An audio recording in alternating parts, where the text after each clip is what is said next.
I am Steve Ferguson. Join me as I guide you through the test methods of MIL-STD-461F.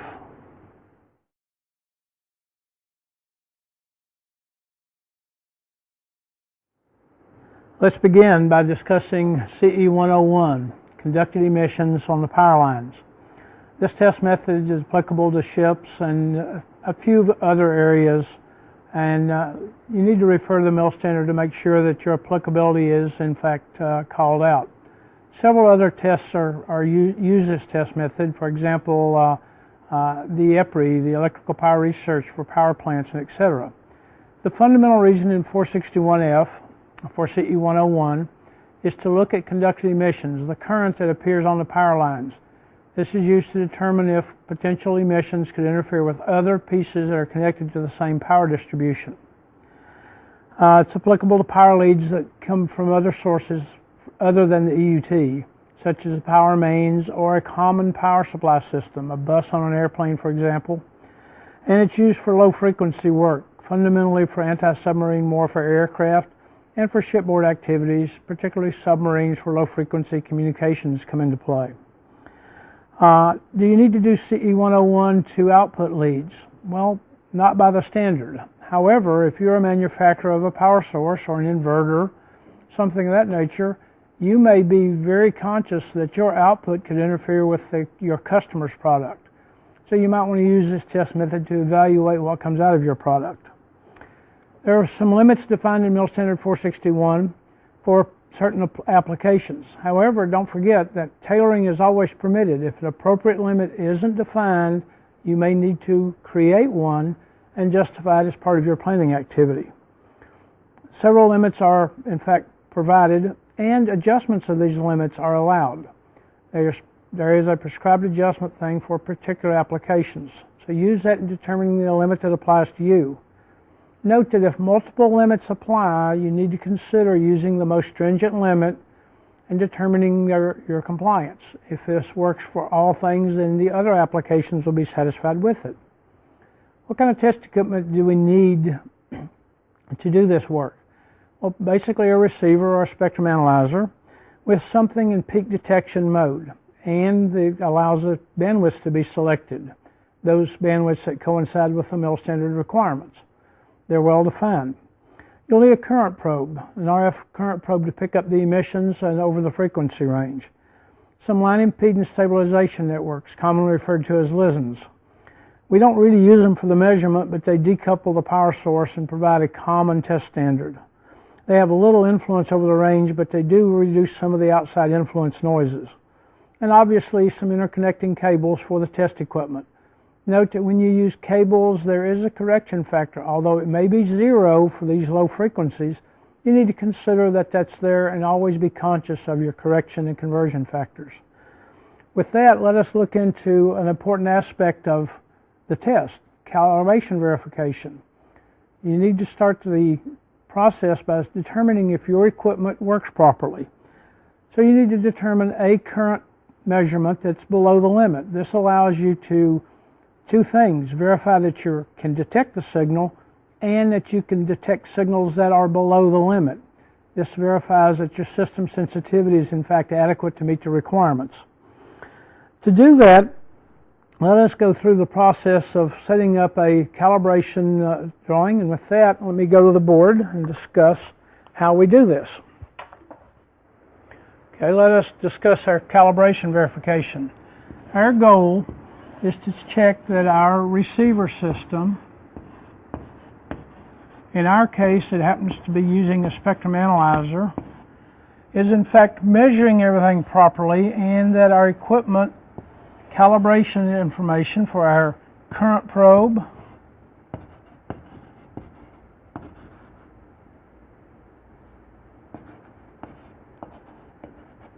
and cable are in fact working properly. This is our measurement system parameters that we're verifying. To do this, we need to create a signal that we know the value and see if this gets it right. The system is spelled out in the MIL standard to use this method. But basically, we're creating a signal through a signal generator and an amplifier. And the amplifier is used to get the signal of the right value. So we create a signal at a known frequency, amplify that signal so we can produce a current through the system. Out on this end, we want to measure what's going on here. And we do that with the voltmeter. Most of the time, an oscilloscope is used. And the reason being, we need to be able to cover the frequency range. Low frequency voltmeters may not work. However, an AC voltmeter works just as well as an oscilloscope, whatever is the convenient tool to use. The goal is to measure the voltage that appears here. I'm trying to get the voltage. Now, what determines the voltage? We need to measure at 6 dB below the limit, as we discussed. So our first step is determine the limit. Let's assume that our limit is 110 dB microvolts. 6 dB below would be 104 dB microamps. I'm sorry, I said volts. Should be dB microamps. So our goal is to produce 104 dB microamps flowing through the circuit. To get this into linear terms, I convert to an amperage. 104 dB microamps comes out to 158.5 milliamps. I want 158.5 milliamps of current flowing through the loop. If I select a resistor to be 25 ohms, for example, 25 ohms would produce, using Ohm's law, a 4 volt signal here. So if I measure 4 volts across 25 ohms, I'm in fact flowing 158.5 dB microamps through the system. My detection system pieces should measure that correctly. When I actuate to collection software, I am verifying that the current probe factor, the cable losses, if there are any, and any gains and losses associated with my receiver system are in fact accounted for, and that our computer, our PC that's working this system, in fact does all the math to compensate for gains and losses through the system. The resulting measurement that I should see on my display is a limit line with a measurement of the signal we generated. That difference should be our goal of 6 dB. 6 dB below the limit. Now I'm allowed to have some uncertainty, account for the system errors and uncertainties. So this totals out to be 3 dB.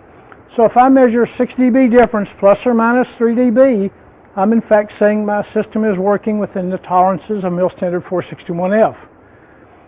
With this, we have now, if that checks out, we do this at 2 or 3 frequencies as described in the standard, verify the system works through the range, and at that point we have verified our calibration. Obviously, if there's a problem it doesn't verify, we will need to do corrective measures to compensate for any of the problems and redo the work. So in a wrap up, the PC is adding the correction factors, taking the measurements that we get from our system, verifying that our system is working right. We have, through our measurement tolerances, remember, calibration of these pieces is necessary, so we know it's 25 ohms and we know this measurement is correct. So we verify that the current is flowing and then measure it and see that everything is right. Quite frankly, if these are in error, normally this will show that to be the problem.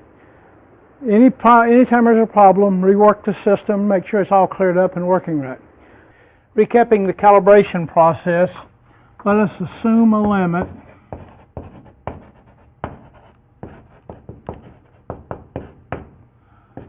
of 110 dB microamps, and we need to subtract 6 dB to come up with the calibration level.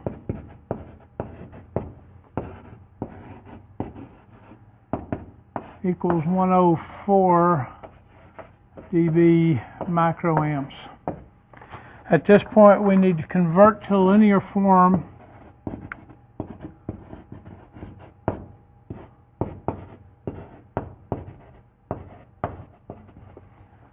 and that would be taken care of by 10 raised to the power of this 104 over 20. divided by 1E6 to convert the micro out of the equation. So therefore, amps is equal to 158.5 milliamps.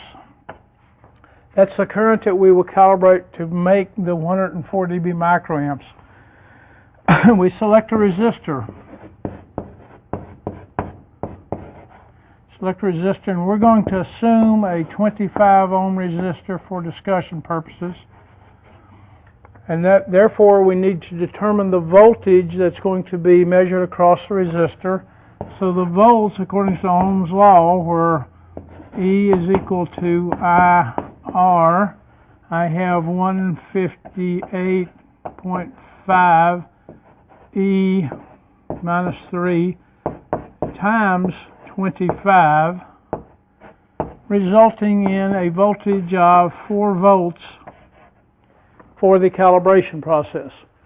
These are the numbers that you'll use for that particular amperage. You need to select whatever is your appropriate limit for the calibration. Now let us go on to the test preparation. With all of the pieces we used,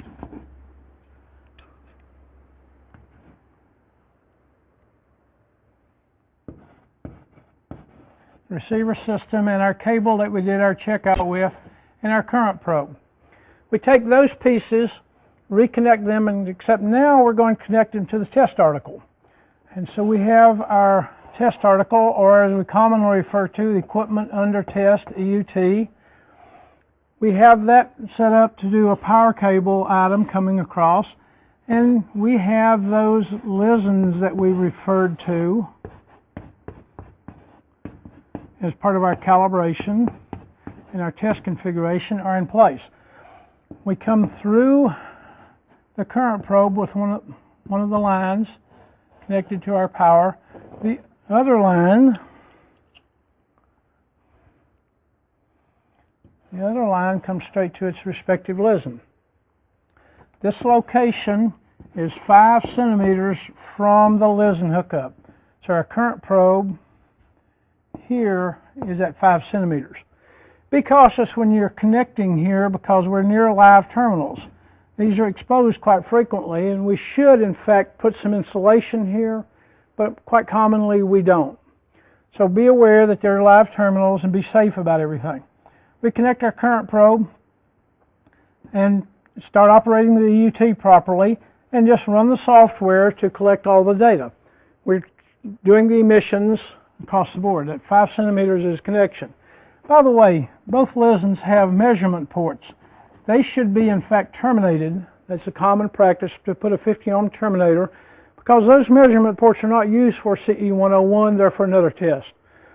So we're basically running a listen through the current probe with the wiring. And by the way, what if this is a shielded power cable? The standard 461F says they don't exist. Shielded power cables should be broken out of the shield and power cables run outside of the system. And no matter what, even if a shielded power cable were in play, we're going to want to break the shield at the point of this 5 centimeters. Two reasons: to make our connections right and to provide each lead for testing. Once we do the one lead, then we move our probe to the other lead, connect it at 5 centimeters, and do the same test. So we do our positive and negative, our phase and neutral, and if we have multiple phases, 3-phase systems, each one of the power leads, including the neutral, will get played as far as getting the test data. With that, we now reviewed our whole process of collecting data. Our results should provide a chart of the measurements compared to limit. Whatever our measurements are, we need to be able to resolve on our charts that we present an amplitude plus or minus 1 dB, or resolve a 1 dB of amplitude accuracy, and 1% frequency. 1% frequency, 1 dB amplitude. So basically, this chart usually does not happen with one take because these lines the slope lines are too much to get all of the 1 dB resolution on a chart.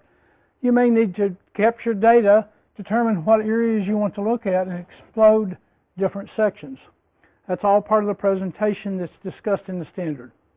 With that, I believe we've discussed the whole calibration verification process and now the testing sequence. We now can go to the laboratory and actually run these tests to demonstrate exactly what we've been talking about.